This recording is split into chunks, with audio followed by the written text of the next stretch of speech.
Saya bersyukur bahwa saya boleh lahir di sini, di Metro persisnya, di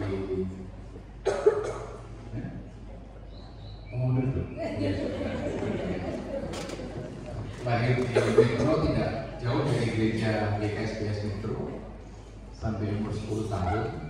Lalu saya ikut orang tua saya pindah ke rumah masyarakat karena ada penugasan dari Zendim untuk menjadi pendeta koordinator di Sumatera Utara pada tahun ketika konfrontasi Irian Barat, sehingga pendeta-pendeta dan para misionaris Belanda diusir dari Indonesia dan ada kekosongan di Sumatera Utara. Bapak saya diminta untuk menjadi koordinator, mengatur dan mengisi kekosongan pendeta di jemaat-jemaat di Sumatera Utara pada waktu itu selama 4 tahun. Dan setelah itu cinta bapak saya kepada Sumbaksel tidak bisa ditahan sehingga dia kembali ke selatan, tapi tidak sampai mentok di sini, nyangkut di Palembang sampai dia emeritus dan sampai dia tidak mampu merawat diri sendiri.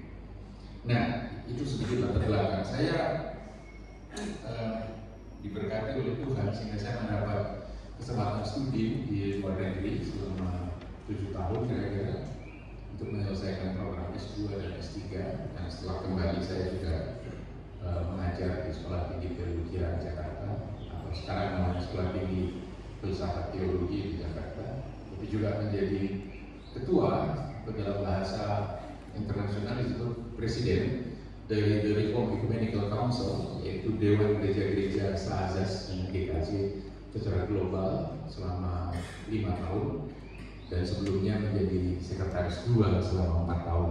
Jadi selama 9 tahun saya mendapat tugas internasional yang cukup menyibukkan dengan macam-macam kegiatan dan kunjungan-kunjungan, termasuk juga kunjungan ke GKSBS dari teman-teman Reformed Ecumenical Council. Dan saya masih ingat salah satu kunjungan itu kami difasilitasi dan menginap di kebun nanas di sana, di mana itu Bandar Jaya ya, di gereja yang Pineapple itu ada guest house-nya, jadi kami diinap di situ. Oh begitu ya.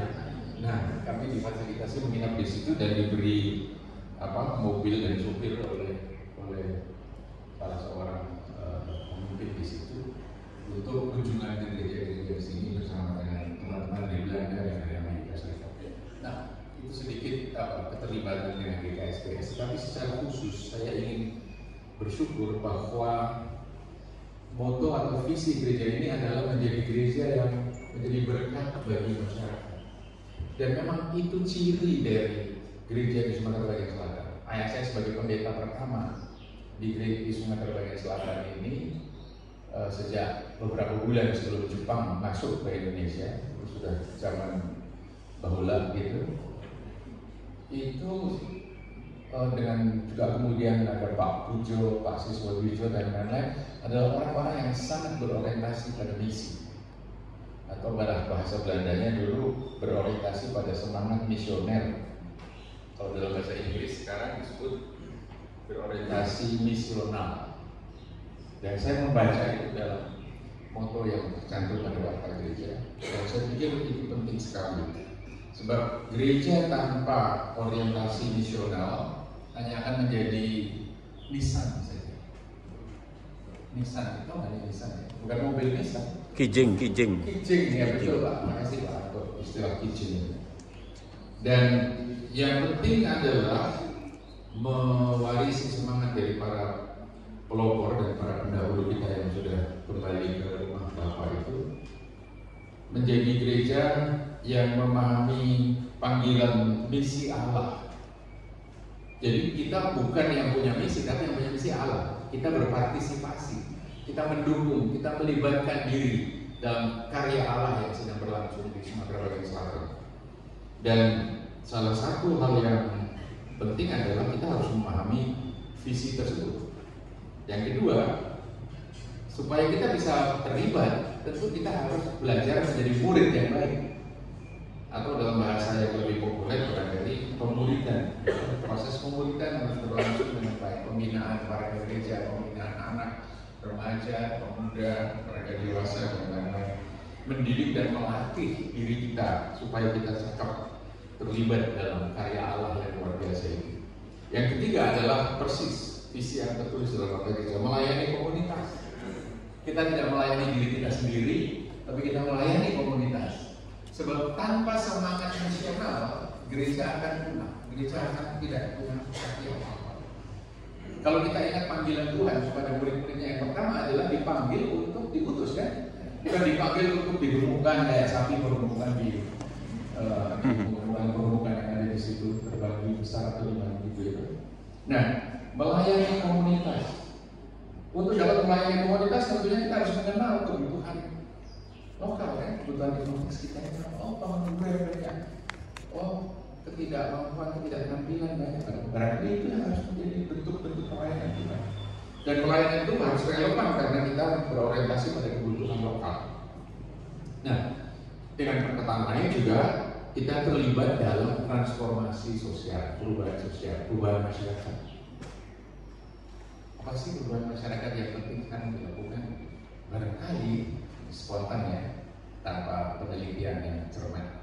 Barangkali masalah lingkungan hidup itu menjadi masalah. Sampah plastik, kita masih plastik nggak? Masih. Lah, plastik udah banyak banget.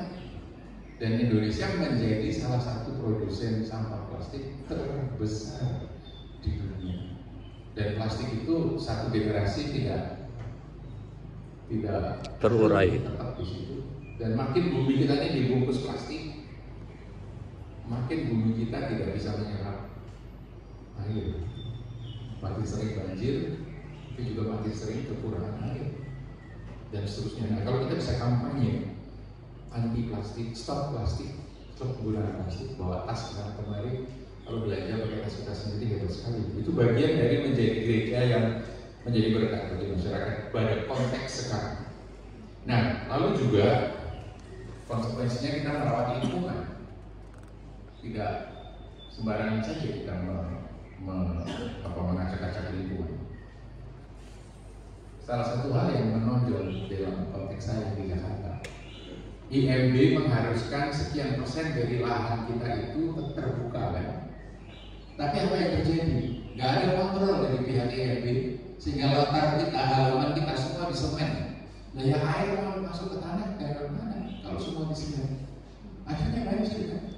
Dan air yang dari tanah yang kita sedot tiap hari, karena gak ada resapan, kering, habis. Nah, ini kan logika sederhana yang kita juga harus bertanggung jawab. Karena Allah mengasihi isi dunia ini, artinya juga Allah mengasihi seluruh proses-proses kehidupan bersama di dunia ini. Dan yang kelima adalah jangan lupa berdoa dan bergantung pada Roh Kudus. Saya kira ini betul. Banyak mujizat terjadi pada masa-masa kepeloporan para pendeta di GKSBS ini yang tidak mungkin menjadi mungkin. Ini luar biasa. Karena pada waktu itu fasilitas sangat minim, finansial keuangan juga sangat minim, tetapi hal-hal yang luar biasa terjadi. Pernah ayah saya dalam kunjungan visitasi, tahu ya visitasi istilahnya, ke Palembang, ke Jambi, ke Bengkulu, ke Lahat, kehabisan dana di Palembang. Dia sedang mikir-mikir bagaimana saya bisa pulang ke Metro, karena dari dulu kalau mau pulang ke Metro harus lewat Pasar Ikan. Palembang naik kapal layar atau kapal motor kecil ke Pasar Ikan, dari Pasar Ikan balik ke Panjang, dari Panjang kembali ke Metro. Dia sedang mikir-mikir sambil jalan di Pasar 16 Ilir di Palembang. Siapa yang tahu Pasar 16 Ilir? Tahu. Tahu ya? Ya, Sungai Musi. Baru Cilimuan gitu, baru tiba-tiba ada sapaan dari dalam toko salah satu. Boksu, ada apa di sini? Teman-teman dari gereja Tionghoa itu kalau manggil pendeta Boksu. Wah, ini saya baru datang dari Jambi gini-gini, terus gimana kabarnya gini-gini, terus apa yang ada apa di pasar? Saya sudah mikir-mikir tidak bisa bekal. Ya karena bekal juga terbatas sekali pada waktu itu. Ini Taci Tionghoa satu yang lagi di toko itu rupanya orang Metro gitu ya, yang punya relasi dagang dengan orang di pasar Pulau Sikit. Kamu udah Boksu, bawa aja nih, bawa di sana nih, sehingga bisa pulang lagi naik kapal dari Palembang ke Pasar Ikan, dari Pasar Ikan ke Panjang balik ke rumah gitu. Dan itu perjalanan visitasi itu rata-rata 1 bulan setiap kali beliau bervisitasi, lamanya 1 bulan, 3 bulan sekali. Jadi kalau 3 bulan itu yang 1 bulan nggak di rumah. Nah, yang berikutnya adalah pentingnya membangun komunitas yang inklusif. Apakah kita berrelasi dengan teman-teman dari masjid sebelah? Suka akan mengunjung atau enggak? Atau kita berrelasi dengan tetangga-tetangga kita yang beragama lain? Kan penting loh. Ini negara bersama, kita kembalikan. Bukan hanya negaranya orang Islam atau negara non Kristen. Kita perlu membangun sikap mental yang siap untuk berrelasi secara inklusif. Waktu membuat ledeng, kan irigasi di daerah metro sana, kan itu padat karya. Jadi para transmigran zaman dulu itu yang disuruh menggali supaya transmigran juga dapat duit lah dari proyek padat karya membangun irigasi untuk sawah-sawah itu. Nemu batang kayu gede di bawah kira-kira 1,5 meter di bawah permukaan.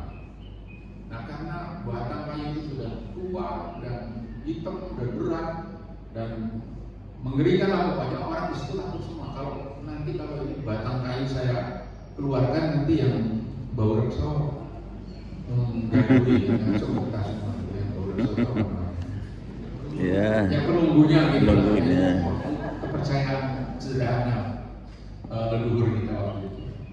Dan nggak ada yang berani melanjutkan pekerjaan penggalian irigasi itu. Pak Lurah akhirnya datang ke rumah Pak Pendeta. Apa Pak Pendeta bisa menolong kami? Ini semua berhenti nggak mau kerja, takut kesambet penunggunya. Waduh, Bapak saya pusing juga gimana. Akhirnya ya nanti saya pikirkan dengan majelis, rebukan sama majelis, gimana? Kita kerjakan yuk, rame-rame. Nanti saya mulai dengan doa, semua saya ajak berdoa, terus kita kerjakan. Nanti kalau sehari kita ngerjakan itu nggak ada yang kesambet, pasti masyarakat akan turut berpartisipasi lagi dan mau menggali. Dan itu terjadi betul-betul Bapak Ibu sekalian. Ketika pagi-pagi orang gereja datang ramai-ramai ke sana bawa pacul, yang kami akan mencoba menggali ini dan kami akan memulai dengan berdoa secara Kristiani. Dan nanti setelah itu kami akan mulai menggali. Kalau Bapak Ibu ada yang percaya bahwa ini tidak akan apa-apa, silahkan berpartisipasi. Takut sih, akhirnya orang gereja semua yang menggali hampir setengah hari. Ketika semuanya hanya berkeringat saja, tidak ada yang geblak gitu, jatuh. Orang mulai ikut partisipasi. Dan akhirnya kayu yang panjangnya 6 meter itu, batang pohon 6 meter itu berat sekali, bisa muncul di atas permukaan. Nah sekarang masalahnya ini mau ditaruh di mana? Semua takut irengnya. Wah itu kan gue malah sih bawa sama dulu tidak ada yang waktu. Artinya kalau dulu bawa aja ke halaman gereja. Dan itu menjadi kayu yang sangat bagus untuk menjadi pilar-pilar gereja pertama yang masih gede dan atapnya melek itu. Tapi melek ya betul ya. Ya. Yang alang-alang itu kan melek ya betul. Nah, itu semacam hal semacam itu terus terjadi. Bahkan kekurangan para pendeta dulu sangat minim gajinya. Itu sebabnya Pak Narto, bapaknya Mas kita ini sangat menolong.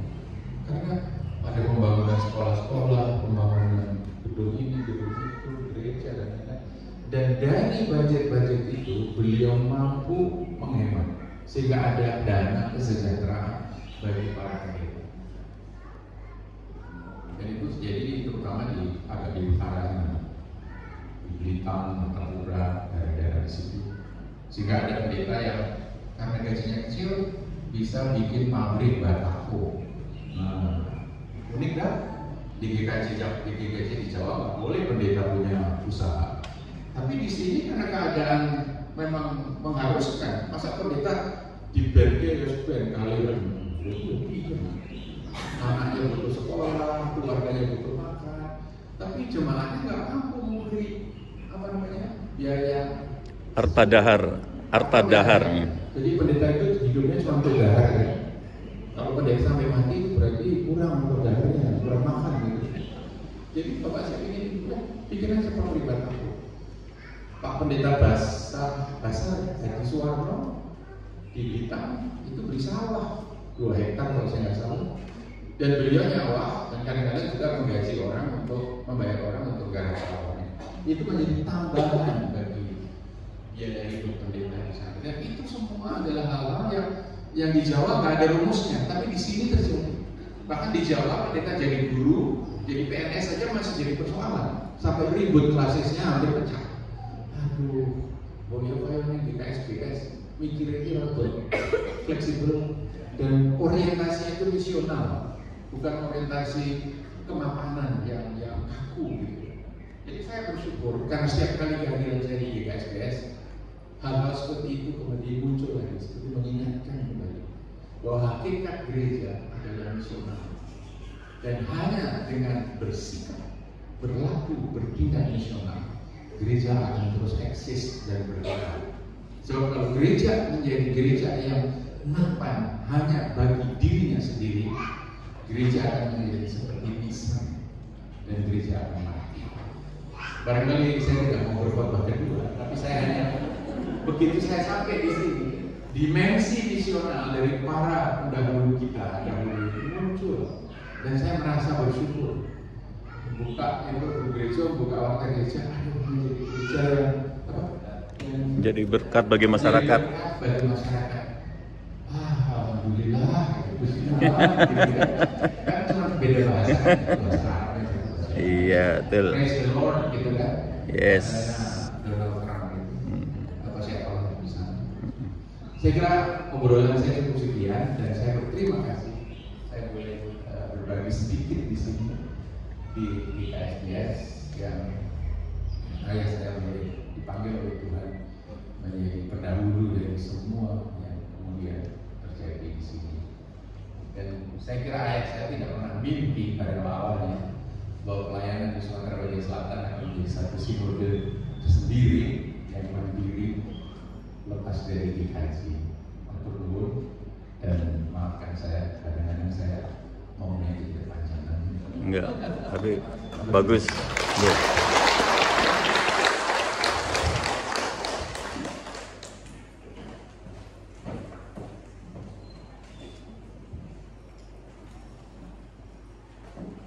Terima kasih kepada Bapak Pendeta Kadermanto yang sudah berkenan meluangkan waktu membagikan pengalaman. Sekali lagi aplaus untuk Bapak Pendeta. Paling tidak ada 2 hal yang bagi saya pribadi setelah mendengarkan pesan-pesan.